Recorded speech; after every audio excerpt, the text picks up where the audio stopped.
የ21ኛው ክፍለ ዘመን የቴክኖሎጂ ፈጣን እድገትና ግስጋሴ በብርሃን ፍጥነት ተለዋዋጭና በከፍተኛ ደረጃ እያደገ የመጣ ሆኗል። ዘመኑ የሚጠይቀውን ክሎት የሚገነዘብ ትውልድ ለመፍጠር ምህዳሩን በቅጡ የሚረዱ ታዳጊዎችና ወጣቶችን ማፍራት ምርጫ የማይሻ ጉዳይ ነው። ሀገራት ይህንን ተገንዝበው በቴክኖሎጂ ሳቤ የተሳለና የነቃ ዜጋ መፍጠር ላይ መስራት ይገባቸዋል። ኢትዮጵያ ዘመኑ የደረሰበት መሰረታዊ ቴክኖሎጂ ዕውቀቶች ያለውና አዲስ ነገሮችን ለመፍጠር የሚታትር የሰው ኃይል መፍጠር ላይ ትኩረት አድርጋለች። በወርሃ ሐምሌ 2016 ዓ.ም ያስጀመረችውና ዓለም አቀፍ ዕውቅናን ያስገኛል የተባለለት የ5 ሚሊዮን ኢትዮጵያን ኮደርስ ስልጠና በማንኛውም የትምህርት ደረጃ የሥራ መስክና የእድሜ ክልል ያለ ሰው የቴክኖሎጂ ዕውቀትና ክህሎትን ለማግኘት የሚረዳው ነው። የሶፍትዌር አፕሊኬሽን ድረገጾችንና ሌሎችንም ለመፍጠር አስቻይ መሆኑም ይገለጻል።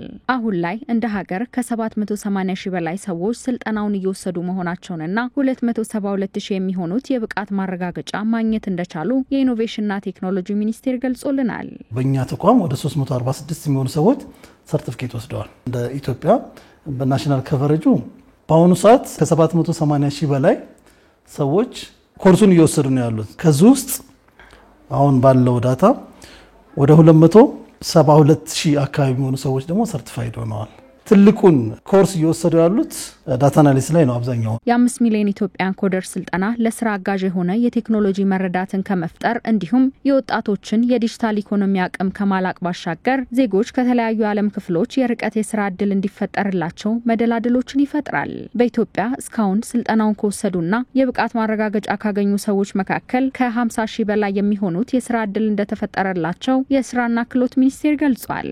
ተበጣጥሶ የነበረው የስራ ዕድል ፈጠራ ስርዓት ወደ አንድ ሴንትራላይዝ ወደ ሆነ ስርዓት መጥቷል ማለት ነው። አሜሪካና አውሮፓ ለሚገኙ መካከለኛው ምስራቅ ለሚገኙ ካምፓኒዎች ኢትዮጵያውያን ይሄን ያህል የሰለጠነ የተማረ ሰርቲፋይድ የሆነ ክህሎት ያለው ሰው አላት፣ ለኢንዲያንና ለሌላ ሀገር በሰዓት 50 እና 60 ዶላር ከምትከፍሉ ኔጎሺዬት እናድርግና ከናንተ ጋር እንደራደርና ኢትዮጵያውያን የዚህ ዕድል ተጠቃሚ እንዲሆኑ ፍቃዱ ብለን በጣም ረጅም ጊዜ ቆየ ንግግሮች ነበሩ። በዚህ ምክንያት በሪሞት ጆብስ ወደ 9 ካምፓኒዎች ተስማምተው ሲስተማችንን ከነሱ ጋር ኢንተግሬት አድርገናል ማለት ነው።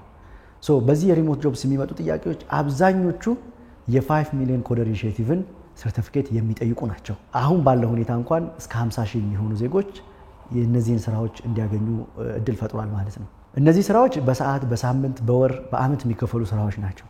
በአማካይ እንኳን ደሞዛቸውን ወስደን ብናይ ሚኒመም $2000 መሆናቸውን ሲስተማችን ላይ ማየት ይቻላል ማለት ነው። ከዚህ ቀደም ኢትዮጵያ በውጭ ሀገር የስራ ስምሪት ላይ የተዘረጋ የአሰራር ስርዓት ባለመዘርጋቷ ቴክኖሎጂን የሚገነዘብ ዜጋ ላይም በስፋት ባለመሰራቱ በቂ የትምህርት ዝግጅትና ልምድ የሌለው ሰውን ወደ ውጭ ሀገር መላክ ለረጅም ዓመታት መለያ ሆኖ መቆየቱን ያነሱት ያነጋገርናቸው በስራና ክህሎት ሚኒስቴር የስራ ገበያ መረጃ ስርዓት ፕሮጀክት ኃላፊ ዓለም አቀፍ ገበያ ተወዳዳሪ መሆን የሚችል የተማረና የሰለጠነ የሰው ኃይል መስራት ቀጣዩ ገበያ ለሚፈልገው የሰው ኃይል ቅጥር ወሳኝ ነው ይላሉ።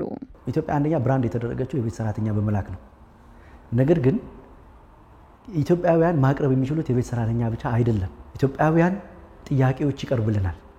ነገር ግን የተዘረጋው የአሰራር ስርዓት፣ የተዘረጋው የህግ፣ ይሄንን በዚህ የስራ ስምሪት ውስጥ ያሉ የባለድርሻ አካላት ዝግጅት በሙሉ በቤት ሰራተኝነት በመላክ ውስጥ የተገኘ ልምድ ያለን ይመስለው። ከዚህ አኳያ በአይቲና ከአይቲ ጋር ተያይዘው በቴክኖሎጂ ረገድ ለሚቀርቡ ጥያቄዎች ሰልጥነው ሰርቲፋይድ ሆነው የተቀመጡ ዜጎች ካሉ በቤቱ ድረስ ቁጭ ብሎ የሚሰራው ስራ ሳይሆን አሁን ደግሞ ሰውየው ራሱ ሀገራችን መጥቶ ይስራ የሚል ጥያቄ ደግሞ የምናስተናግድበት ነው ማለት ነው። የውጭ ሀገር የስራ ስምሪት አንዱ የኢትዮጵያ የስራ ገበያ መረጃ ስርዓት የኢትዮጵያ ገበያ የዓለም አቀፍ ገበያው የዛሬ 5 ዓመት በእያንዳንዱ ሞያ ምን አይነት ሰራተኛ ይፈልጋል የሚለውን ያጠናል። አሁን 5 ሚሊዮን ኮደር ኢኒሺዬቲቭ ላይ የሚሰጡትን የአርቲፊሻል ኢንተለጀንስ፣ የዳታ ሳይንስ፣ ፕሮግራሚንግ ስልጠናዎች ያልወሰደ ሰው የዛሬ 5 ዓመት ስራ ሊኖረው አይችልም።